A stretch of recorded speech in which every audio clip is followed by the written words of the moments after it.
Before I begin, can I say something to them? Sure. Last week, we had a cross up here, and we all put things at the cross. And I took all those papers, there was 115 of them, and put them in a Ziploc bag and just carry them around with me. But I know that you guys are dealing with some heavy uncertainties and anxieties in here. And this morning, I just looked around, and seeing you guys sing and worship was like you guys are singing and worshiping to the Lord in a place of hope. You know, like you're not just settling or accepting where you are. You believe you have a hope that there's something better and you're giving it to God. And I just was looking around this morning like, man, when we're all singing, like we're carrying around heavy stuff. And that's a beautiful thing. So thank you for inspiring, but just thank you for not settling for where you are and believing that God has more for your life. So, this is my wife, Kelly. Can you guys give her a welcome this morning? Hello. This is the first time we've ever done, this weekend is the first time we've ever done something like this, where we come up and just, Kelly shares her perspective and shares some things that she's gone through and is going through, and I think it's pretty neat, and I don't know if it's easier or harder. What do you think compared to last night? Fewer people? How do you feel? I'm more nervous today than I was. Yeah, it's all good. I told her, I'm like, Saturday night and Sunday morning are way different, but it's good. So, just for some context, I tricked Kelly into marrying me. When she asked me, we were in college. You know that. You don't even have to say. What does that mean? I believe it. Who said that? I think it was. Interesting. When we were in college, I was struggling with this calling. I felt a calling to ministry, to be a pastor, and I was done with the dating scene, and I was just like wrestling. And then I meet Kelly, and we both were kind of at this place in our life where we were done dating. And then we met, and so we didn't have expectations, or we weren't putting pressure on our relationship to go in a particular direction. And then, so I remember was it a snowy night? I don't know. We were taking a walk, and you said, what do you want to do when you grow up? You know, like in college, you don't know you're getting a degree in college, but that doesn't define, so what do you want to do? And I knew if I told her that I felt like I was supposed to be a pastor, she'd bail, or at least that's what I thought. And so I tried thinking on the spot, like, oh my gosh. I gotta come up with a lie. I gotta come up with something. And so I said, social work. Because it's like a vague umbrella term, like socially dealing with people. And little did she know that she was gonna marry somebody who would be a pastor. Yeah. And here we are. She doesn't play the piano. She doesn't lead our children's ministry. She doesn't fit the mold of sometimes the pressure and the expectations that wives of pastors feel is they have to do a certain thing in order to play the role. She just doesn't. She's I think you're on a continual journey to find out who you are. Yeah. In this, and It's hard. Yeah. To know. So with that, I want to play a game. We played this last night, but this morning I'm going to bring up different pictures. So she does not know the pictures she's about to see. They're going to be on the screen. I'm going to show her pictures in front of her, and I just want her to react as she sees different pictures. Are you nervous? That's so weird. Are you nervous? No, I don't know. All right.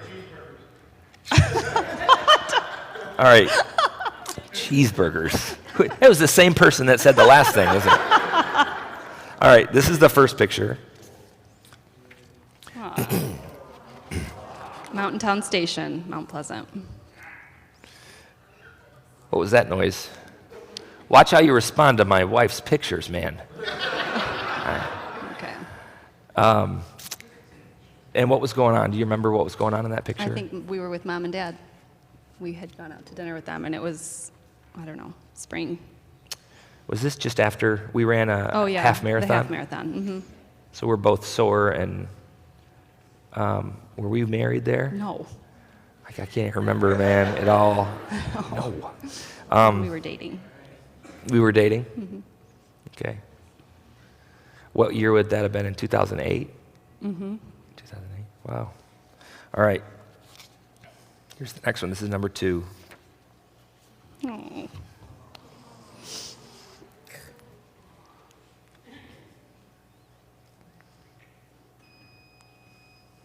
Those are sweet. All our babies. Which one's which? So this is Jude. Jude is on top. on top. Calvin, and then that one is So there. Kelvin's on the bottom left, and then Violet's on the bottom right. Thanks for making me cry. I actually didn't think you were going to, so okay. Jeez.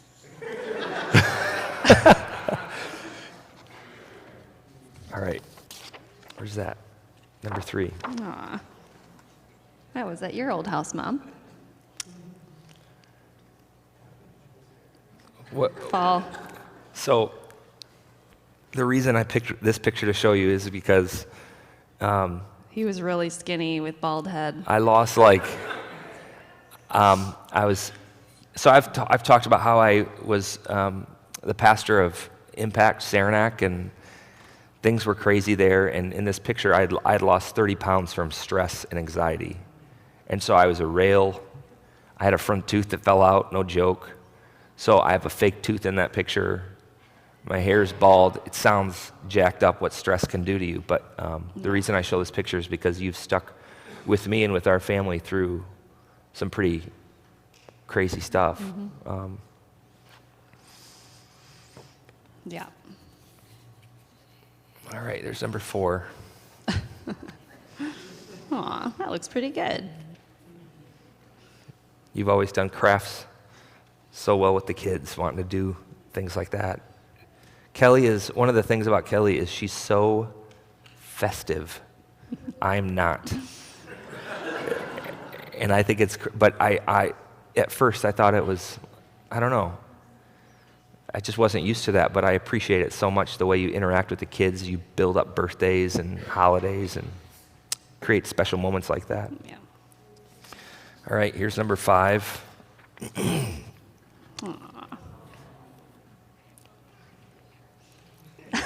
Violet.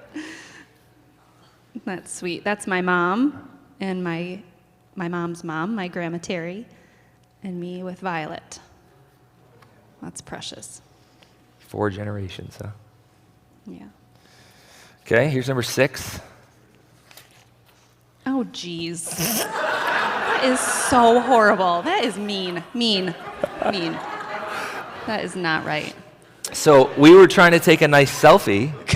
What? When was that? That Oh, was that was at- at the rehearsal dinner for Yeah. Ronnie's wedding, I think.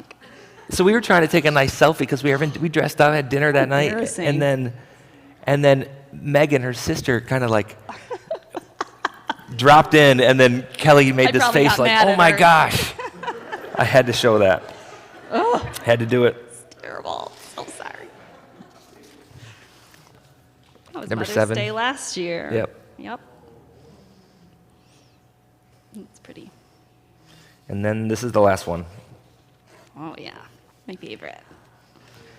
I was looking back through our pictures. Do you know, this is probably the most common picture we have of At our that family? place? Yeah. No, Oh, ice anywhere? cream. Anywhere we go, where we pose for ice cream pictures. Yeah. I was happy. That's the best picture. She loves ice cream. All right. Well, one of the things that we wanted to do today, this weekend, is, around here we do something called Give Us a Glimpse, and oftentimes on Mother's Day, I've tried sharing and encouraging mothers. We've asked a mother to share, and we wanted to do something a little different this year, and so we sat down and just talked through, what are some things that you've learned over the years and that maybe we're still in process of learning. And And so we do this thing around here called Give Us a Glimpse. Like, give us just a snapshot of where you are and what you're going through. And so I think you wanted to share two things kind of as a preface to before we go into this. Yeah, two things. We do recognize we're still young parents, comparatively speaking to many of you who have had a lot more years experience or, so this is just where we are. It's a snapshot of where we are in our parenting journey and the things that we're learning, and we're excited to continue to learn more. And so anyway, take that as this is where we are. I don't know. Yeah, and I think some of you are at different places, or your kids are older and you have much more knowledge, or you've learned things through the years. And our hope is, if you've learned some of this stuff that we're going to get into, that this is just a reminder that for some of us it might be encouragement, for some of us it might be a reminder, but I think it'll speak both to men and women in this room. And what was the other thing? The second thing is, this happens week after week after week, where Joel will speak on something, and we learn the lesson at home because we're tested, like a lot. And so, of course, this week it's parenting. So what are we tested on? Our parenting. Up until the moment we left this morning, I was really tested on my parenting. So I've asked Joel to speak on happy things from now on, things that aren't hard. With that, I have something, but because it's Mother's Day, and then speaking and doing that and being tested this week, it probably isn't the easiest Mother's Day. So I just want to say I'm sorry, kind of, but also give you some roses. Thanks. There you go.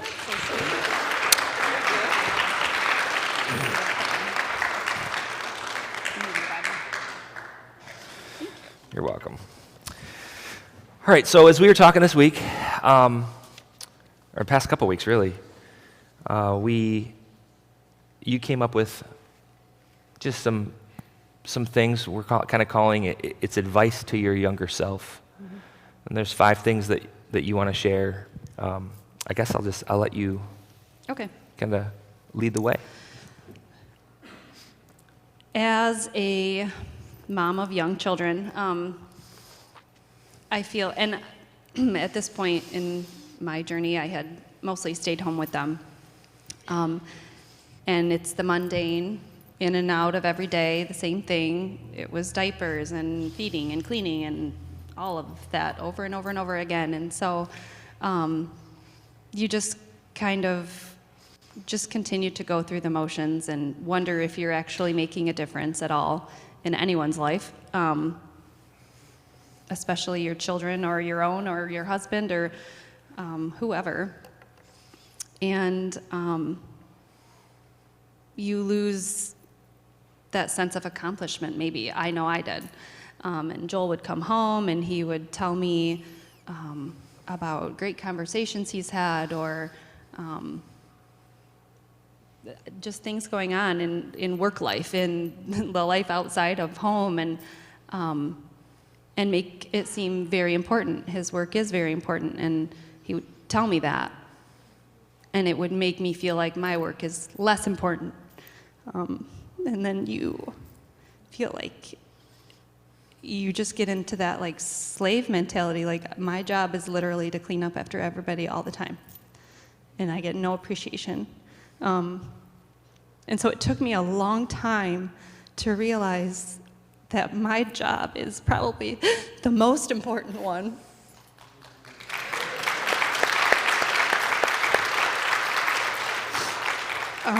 Even though sometimes I don't get the accolades.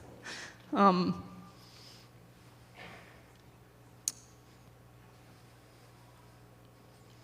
don't know. Sometimes we didn't want to talk about this in past tense, like it's something we conquered and we've accomplished it. This is a current battle, This is, when I get stressed out, I can come home and I can assume that it's the most important thing, and want to talk about it, and she's got something else on her mind. And when things are going well, I can talk about mountaintop experiences and it's awesome things that are taking place. And we've had conversations before. She's like, "That's awesome and everything. Can you just empty the dishwasher?" And I think this is like to guys too. The point is what you do is important. For mothers, ladies, what you do is so important. And for guys in the room, for husbands in the room, never be condescending about what your wife or your spouse or your wife or the mother of your kid, never be condescending about that. It's easy for guys to say, or some guys who maybe have the job, depending on the family dynamic, but it's easy for guys to think what they do is more important because they're the provider for their family. Don't treat your wife like that. And it's something that I continue to struggle with. It's something that I continue in my mind. It's like my thing, my agenda is more important, and it's not true because it happened yesterday. Yeah, I have to value. When? The baseball game. Oh, at the baseball game, yeah. Yeah. Yeah, I was trying to have a conversation with her about something that I thought was really important, and I was watching the baseball she was watching game. the baseball game, and then I got I got frustrated that she wasn't. And it's a timing thing that we are continually learning, and but I think that's something that you've learned through the years. We've been learning that through the years. It's like it always takes me value. Going away for a couple of days, like to my mom's or somewhere, and I'll come back and he'll say, "We can't live without you." I'm like, I know that, but why can't you see that when I'm home? Yeah. Oh. Yeah. There's that. Yeah, I'm going to scripture that you read. wanna read. This proverb really stuck out to us, and I just think. Sorry, hold on. It's a beautiful representation of what a woman is, and so I'm going to read the first part here, and then we'll get to the rest of it later. But it's Proverbs 31, verse 10 through 21. A wife of noble character who can find? She is worth far more than rubies. Her husband has full confidence in her and lacks nothing of value. She brings him good, not harm, all the days of her life. She selects wool and flax and works with eager hands. She is like the merchant ships, bringing her food from afar. She gets up while it is still night. She provides food for her family and portions for her female servants. She considers a field and buys it out of her earnings, and she plants a vineyard. She sets about her work vigorously. Her arms are strong for her tasks. She sees that her trading is profitable, and her lamp does not go out at night. In her hand, she holds the distaff and grasps the spindle with her fingers. She opens her arms to the poor and extends her hands to the needy. When it snows, she has no fear for her household, for all of them are clothed in scarlet. She is doing important things. So, I loved that. I mean, we were talking about it, like it. She's always thinking ahead. She's an orchestrator of sorts. She's just. without she knows even the thinking, dynamics. that's just the workings of a woman. And I think you women can all agree that we just do it because we know it needs to be done. Yeah. And our mind is on our families. Yeah. The next thing that I think is so important, and it really is very close to my heart, is find something that fills your cup. As a young mom, I just kind of, you get lost in motherhood. And specifically, I remember when we first came to the Well, it was about 3 years ago. So Violet was a little baby. The boys were smaller, obviously. And we were at the family picnic just right outside here in the summertime. And 2 people on the same day asked me, "Oh, so Kelly, what are your hobbies?" And I was like, I don't really have any. I had no idea what to say, truly. And I mean, I was really at a loss, and it was embarrassing, and they were kind of looking at me like, this girl doesn't know what to do. I mean, like, what does she do in her day? But I didn't have the time, or I felt like I did not have the time for myself. And so that was like a pivotal moment in my life, and I began to think about, like, who is Kelly? What does she like to do? What does she want to do? What would make Kelly happy? Not mom or not wife, or, like, for myself. And I think I was having this maybe conversation with my friends, or anyway, they started running. They wanted to do a couch to 5K, and I'm like, well, I could do that. I used to run. We ran that half marathon before, and I had kids, and so I stopped running and whatever. I didn't have the time, but I'm like, maybe I could do that. So I started, and I'll never forget that first run I did with them. I wanted to die. I just couldn't make it. It was 2 miles, and I was walking, and I'm like, oh my gosh, I just couldn't breathe. It was terrible. But I'm like, I'm going to keep at it. I think I'll like this, mainly because I could do it, and I didn't have to bring anybody with me. It was just me alone, and that was the most important thing. And whether that sounds selfish or whatever, like, I'm past that. It's not selfish, and it makes me happy. So that is what fills my cup, and I've continued that journey, and I love it. I actually asked for new running shoes for Mother's Day, so we'll see. I'll let you know.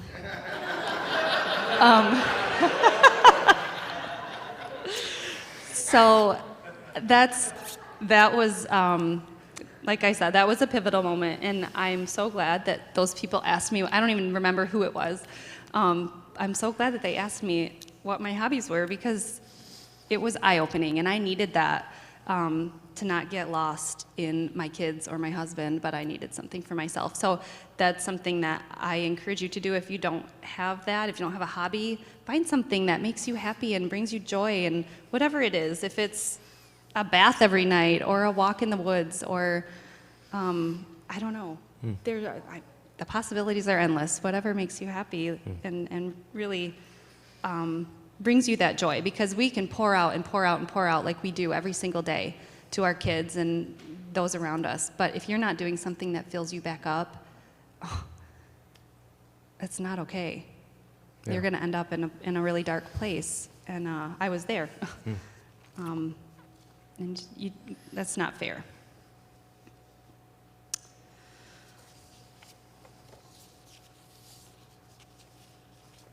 The next one here, and I think it's a good reminder for all of us, this could be for anyone, is that you are loved.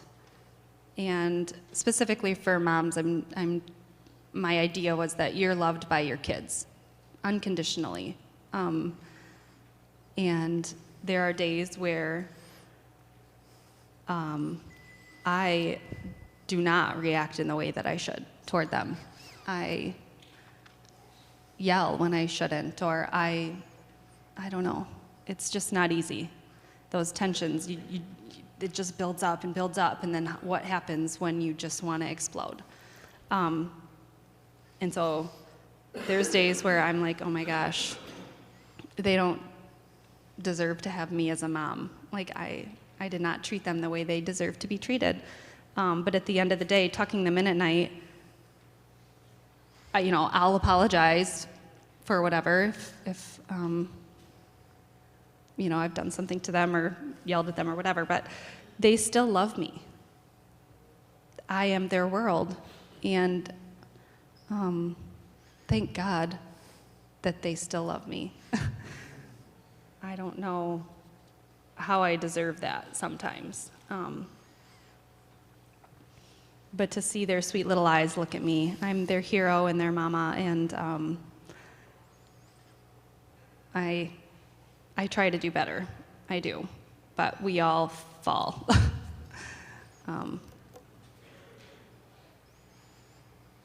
Yeah, I think it's easy to get too hard on yourself. Yeah. And like you said, there are so many times your kids, they look up to you. They're, like you said, you're the hero. Yeah.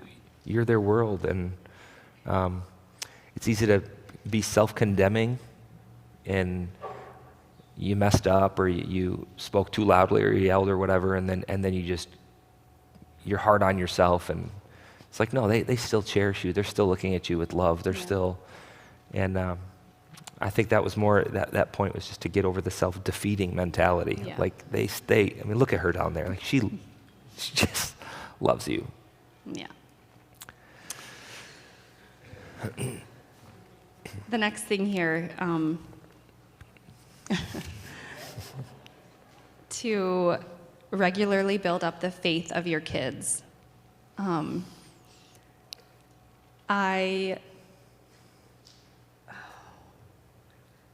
Obviously, we find value in that. And it's taken us a while to get routines in that, other than, coming to church every Sunday with them and all of that. But so something that I've started doing, well, I guess it's been a long time now, but Yeah. I do with my children is each of them, they'll go into their bedrooms at night and I'll go in and say goodnight and we'll talk and whatever. And then we say our prayers together. I pray with them individually and they'll bring up different things they want to pray for, and it'll be a really sweet, relaxing time for them.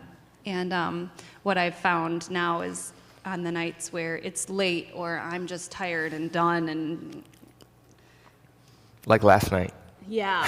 Oh, bad. Where it's like, I just get up and I start walking out and they're like, but you didn't pray with us, Mom. And I'm like, but I don't want to. Pray by yourself. And then I'm like, that is so terrible. Okay, fine, I'll sit with you. Oh. So, but it's so sweet that now it's like, that has to happen. Otherwise, their night is not the same. And I feel like that is something that hopefully will never change in their whole lives because of what we've instilled as they've been growing as little kids. So I just think that is so precious, and I look forward to that time. And even I'll kind of use it, this is going to be really probably bad of me to say, but I'll use it as kind of like a manipulation tool for them. Like if they had a hard day or they made some questionable choices, we'll pray about that, and I'll just say, that's how you lead them. Yes. Yeah. Okay, so manipulation probably wasn't the best. That's it, yeah. So, Leadership. teaching moment. Let's say that. It was a teaching moment where it's like... We go back about 15 seconds. Erase that. Oh, yeah. Mm-hmm. I'm always learning as a mom. So building up the faith of our kids is so sweet. And for them to see now, I don't know, to recognize different scriptures or get excited about it. And Kelvin, can I say yeah, that? Yeah. Kelvin came home last week from here, and the Well kids, they learned, and he's like, Dad, now he's 7, and he goes, Dad, did you know that Saul was like the enemy of the Christians, and then Jesus showed up and blinded his eyes, and something fell from his eyes, and then told him to go to this other Christian's house, and this other Christian prayed for him, and then Jesus told him that his name was now Paul, and he went on to write the majority of the New Testament. Kelvin, he's 7. That is And you're awesome. I did know that. That is awesome. Thank you. And, it's so neat seeing them think through stories, Bible stories, and not just verses, but stories, and having them it come to life, and their imagination gets caught up in it. And then, praying at the dinner table, sometimes Violet will pray. Mm-hmm. Sometimes Violet prays for, over our meal, and it's sweet, and sometimes they're long, and she wants to talk about her whole day. We're like, we all start looking around at each other, and she's just going at it, But we really value building their faith, but not doing it in an abrasive, overbearing way where I don't want them to get older and then just run from it. I want to love them and nurture them. Help them to recognize God in nature and and the other things, not just coming to church. We want them to see God infiltrated in every part of their life. Yeah. So it is a balance. It's a delicate balance, especially pastors' kids. I'm very sensitive to that and to having those boundaries there where they're not dragged along to every last church event, Yeah. So trying to nurture them in those kind of ways, but, it's a hard balance. It's a very hard balance. the scripture from the Well kids downstairs, and we love this, and many of you have heard this before, but start children off on the way that they should go, and when they're older, or when they're old, they won't turn from it. You know, we want to start them out in this direction in a healthy way, in hopes that it becomes. I mean, they might look to other paths or whatever, but our hope is that they'll return to this way and return to the way of Jesus and know, yeah, there's something about that they don't want to go away from. So, Yeah. all right, you can go on to the next one if you want to. Is this the last one? Yeah. Oh, yeah. The last point here, and I think we all need reminders of this, probably no matter what age or whatever you've gone through, is just to cherish the process. I think it's so easy to want to go forward, or like, oh, I just can't wait till this stage is over, which I think I probably said that this morning. Violet. And, but just to take that step back and to realize that's not going to last forever. To see things for the first time again through their eyes, and just to really cherish that. We get to see them grow and learn, and I mean, we have a front row seat. We are the ones that are really grooming them and teaching them and helping them to grow. So are we doing our best? And I don't know. Yeah. It's, some of the pictures that we showed earlier, Yeah. Looking back at pictures 2 years ago, it seemed like they were just so much smaller. And you think of like the hustle and the anxiety, and you're yeah. caught in this rush in those moments, and then you look back on those pictures, and it's like, and I think I have this, like, I wish I was even more present then Yeah. than I was. And then it makes me think about now, like, am I being as present as I can be in the moment there for them? Or is my mind off in this other place? I just want to be present. Yeah. Raising two little boys so close in age, I just remember always feeling that, like, oh, their energy was always just so high. And so to try and, okay, it's time to get dressed for church, I just remember those struggles. And I probably the same as today. It's just so stressful. And you just want them to listen to you. So it's just hard. So something like what we just talked about, or what the title is, like what I would tell my younger self, just be okay with that. Like, it will be fine. You don't have to worry about that. We will get out the door. It's fine. It's better to just relax than to hold that anger. So I need to tell myself that probably every day. Cherish the process. Cherish the process. It will be okay. But it is hard. It is so hard. Yeah. You wanted to do two more things? You wanted to read the rest of that proverb, and then you wanted to just share some encouragement? Okay. So we read the beginning of Proverbs 31 in the beginning, so I'm going to read the rest now, starting with verse 21.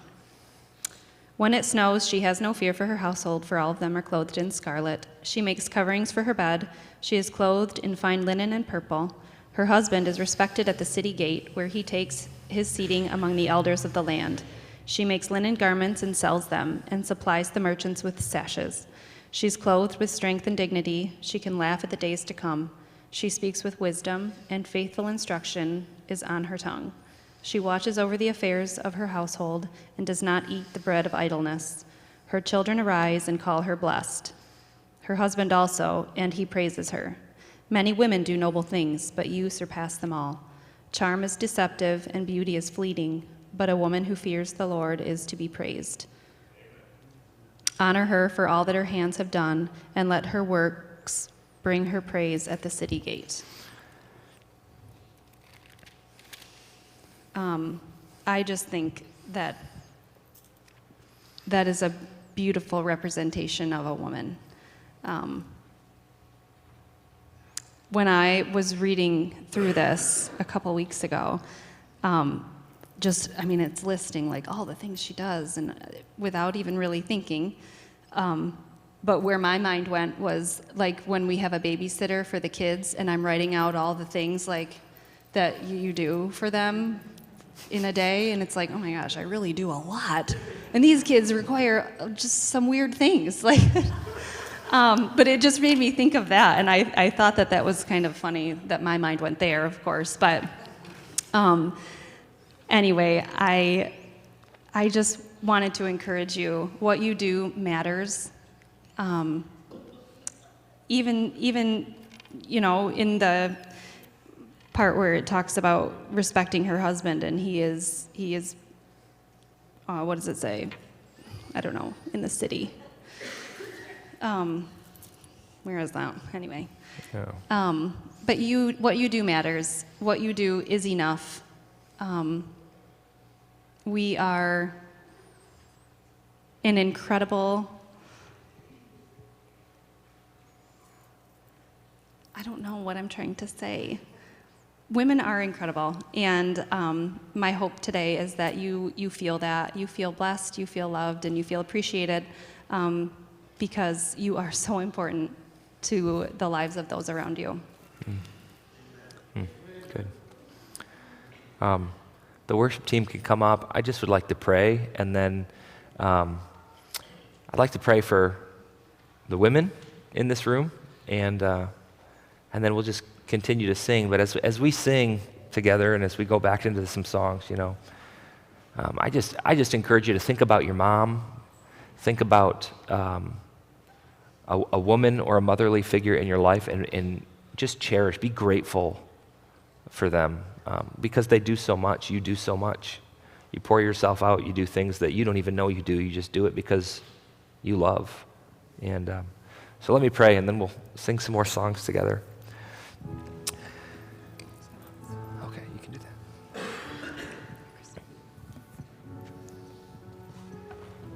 that. Lord, thank you for the gift of motherhood.